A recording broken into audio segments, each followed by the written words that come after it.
Everything changed in a matter of seconds. I mean, just let that sink in for a second, right? Welcome to NFL Nexus, the only place you need to be for the absolute deepest, most cinematic breakdowns in the entire football world. I'm your host, and man, today we are looking at a roster that has just been completely, unapologetically gutted of its established core. To really put this into perspective for you, this offseason, this team lost a staggering combined total of over 4,000 offensive and defensive snaps, plus nearly 1,300 receiving yards, literally in the blink of an eye. That kind of brain drain, that sheer physical absence, it's almost unprecedented for a team that's actually trying to compete. So before we go any further into this unbelievable teardown and the literal wars that are about to erupt to rebuild it, do me a favor. Make sure you subscribe to the channel, hit like on this explainer, and comment down below with what you think about this wild situation. Oh, and if you want to really support the incredible deep dives we do here, definitely consider becoming a channel member. Okay, let's dive right into this whole shebang, because what is happening in Indianapolis right now is nothing short of a massive, high-stakes structural collapse. Seriously? Methodically, look at the fallen titans of this roster. You know, this isn't just a few guys deciding to leave in free agency. No way. This is a full-on exodus. We're looking at the sheer, terrifying scale of the void they left behind. First up, you've got wide receiver Michael Pittman Jr., the undisputed alpha of that passing game, the guy who commanded double coverage and single-handedly moved the chains on third down, shockingly traded away. Poof. Then there's right tackle Braden Smith, the absolute, immovable anchor of the right side of those trenches. We are talking about a man who regularly posted zero-sack streaks against some of the absolute most terrifying edge rushers in the AFC South. Gone. Strong safety Nick Cross, a roaming enforcer who could just drop the hammer in the box, out the door. And then you have the absolute devastation of the defensive line edge. Kwity Paye, a master technician whose run-stopping win rate consistently ranked in the top percentile of all defensive ends. Samson Ebukam, Tyquan Lewis, all three of these guys were veteran pillars. These were men who intimately, deeply understood the complex stunt packages and gap integrity of this defense, and they've been completely erased from the depth chart. These were the men who held the line, and now there is literally only empty space. And as we all know, empty space in the NFL is a vacuum that violently demands to be filled. And honestly, that brings us brilliantly to exactly where we are right now. We are barreling full speed toward the 2026 Colts OTAs, specifically May 26th. But look, I want to be crystal clear with you here. Absolutely do not look at this as your standard run-of-the-mill off-season practice, where guys are just out there in shorts and t-shirts getting a light sweat in. It is not. May 26th is the dawn of an impending, high-stakes war for survival. Because when you lose that many starters, when you bleed that much veteran leadership, you aren't just practicing anymore. You are auditioning for your NFL life on every single rep. This is a franchise at the absolute crossroads, staring down a summer where draft pedigree and past reputations mean absolutely nothing, zero. Only the violent, the prepared, and the totally desperate will walk away with starting roles when the dust finally settles.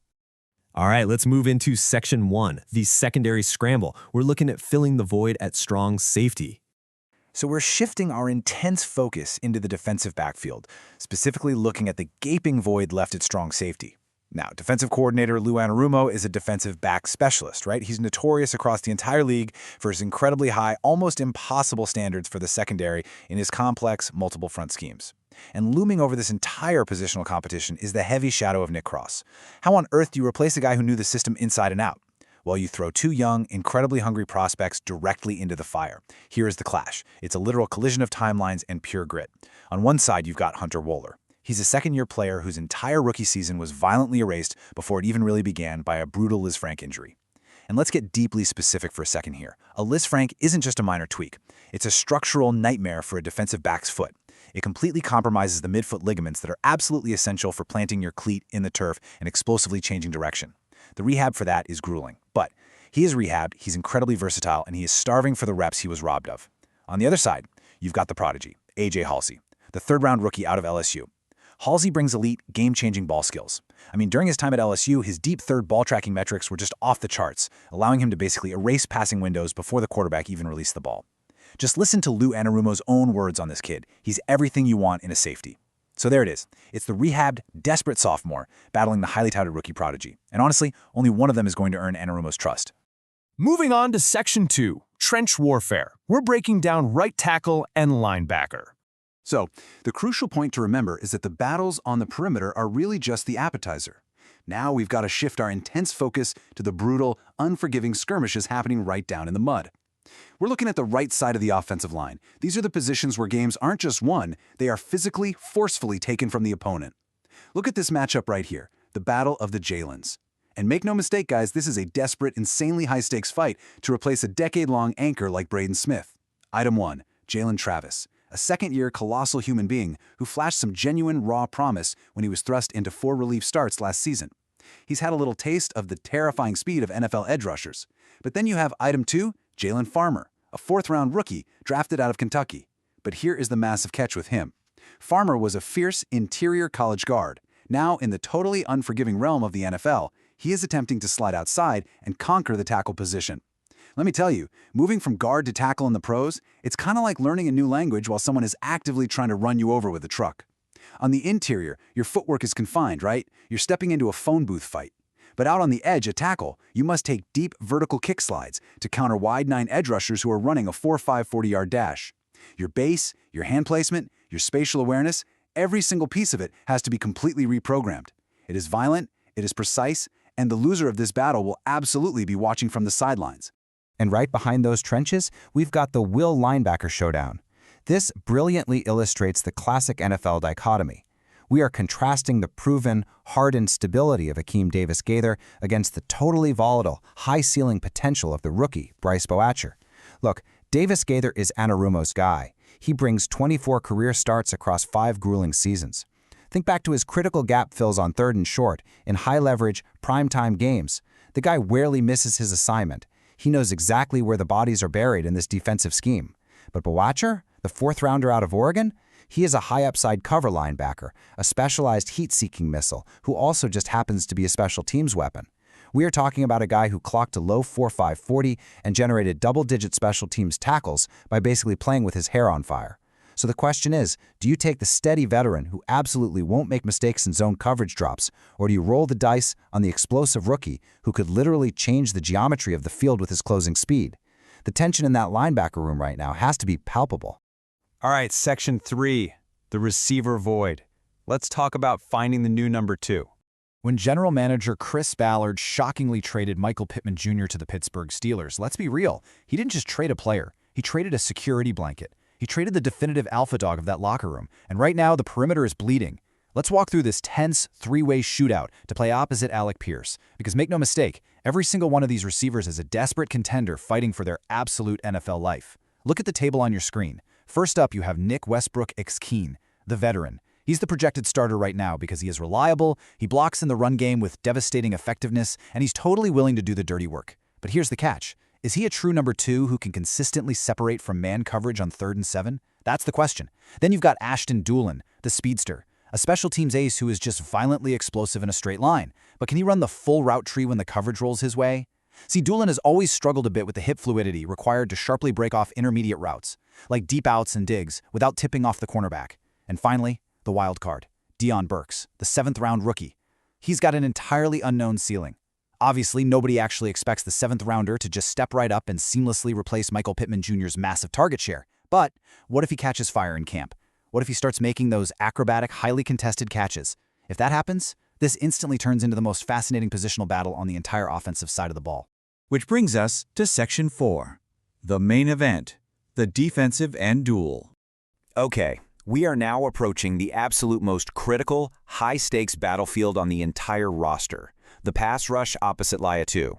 You know as well as I do, you simply cannot win in the modern NFL without 2 elite edge rushers aggressively affecting the quarterback's internal clock. And right now, the Colts have one absolute terror in Lia2, a guy who commands chips and double teams on every single snap, and then they have a terrifying question mark on the other side, 215. Just stare at that number on your screen for a second, 215. That is the shockingly low, almost invisible number of defensive snaps that Jalen Tuimoloau actually managed to play as a rookie. I mean, he was the 45th overall pick, a highly touted 2nd-round asset drafted specifically to be a cornerstone of this franchise. And yet he spent the vast majority of his debut season just standing on the sidelines, trapped in his own personal purgatory. Why? How on earth does a premium pick just vanish like that? Well, look at the brutal, unforgiving sequence of hurdles that kept him grounded. It was a completely grueling rookie campaign made up of both physical and circumstantial roadblocks. First off, a preseason knee injury against Baltimore completely robbed him of his crucial ramp-up period. It totally denied him those vital, live-fire reps against starting NFL tackles. Then, just as he was finally starting to get his legs under him and finding his anchor, bam, a severe concussion in December threw him straight into the league's strict protocol. And if that wasn't enough, this was followed almost immediately by a tearing oblique injury against the 49ers. An oblique is a core injury that makes just twisting or bending the edge physically excruciating, and honestly, even when he was healthy enough to breathe, he was blocked. He was totally buried on the depth chart behind the veteran trio of Kwity Paye, Samson Ebukam, and Tyquan Lewis. So basically, his body fundamentally failed him, and the depth chart suffocated him.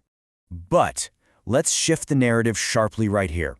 Because if you look really closely at the data, a very, very different story starts to emerge. Despite the battered body, despite the heavily limited reps, look at these flashes of absolute brilliance. On just 123 pass rushes, Tumaloa generated 15 pressures and 6 quarterback hits. To really understand the magnitude of this, we need to clarify what these metrics actually mean on the field. A pressure means he mathematically forced the quarterback off his spot or sped up his throw before he was ready, which fundamentally blows up the offensive play design. A quarterback hit means he arrived violently just a split second after the ball left the passer's hands. When you actually run those numbers, Next Gen Stats reveals that he posted the Colts' second-best pressure rate on the entire team.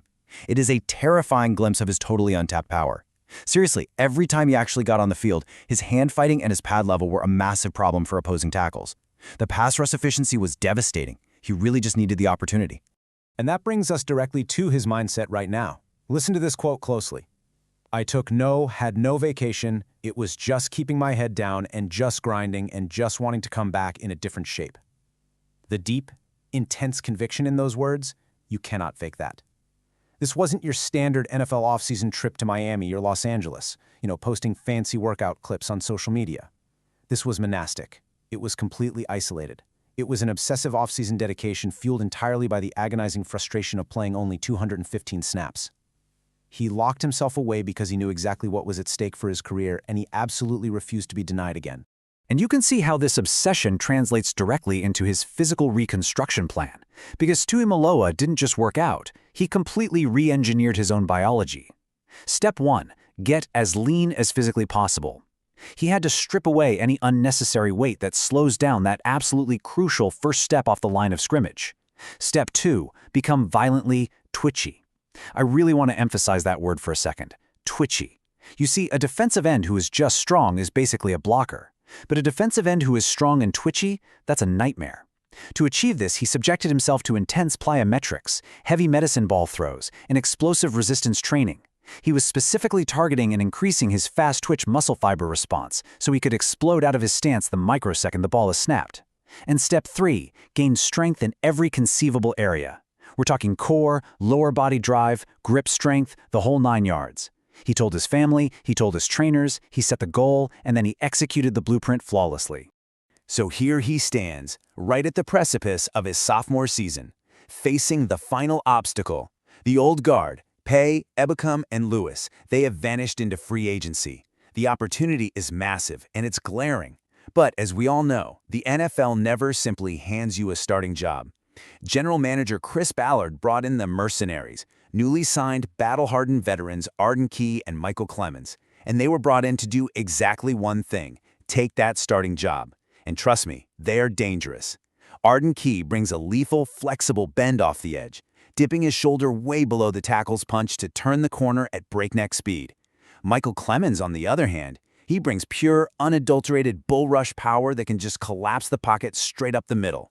So Tumaloa must now violently conquer these two seasoned mercenaries, actively matching Key's bend and Clemens' power to finally claim his rightful throne opposite Laiatu Latu. It is a pure, unadulterated collision course. Which brings us to Section 5, the new era awaits, May 26th.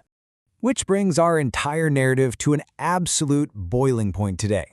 We circle all the way back to the impending date, May 26th, the day the talking finally stops, the day all the theories, the debates, and the next-gen stats take a back seat to raw physical dominance. This is the day the pads finally collide on the practice field, and the theoretical voids on this roster start being filled by the men who are actually willing to bleed for them. Because the new era of the Indianapolis Colts doesn't start in week 1 of the regular season. Not a chance. It starts right here, in the brutal, suffocating heat of the offseason. So I leave you with this one haunting question.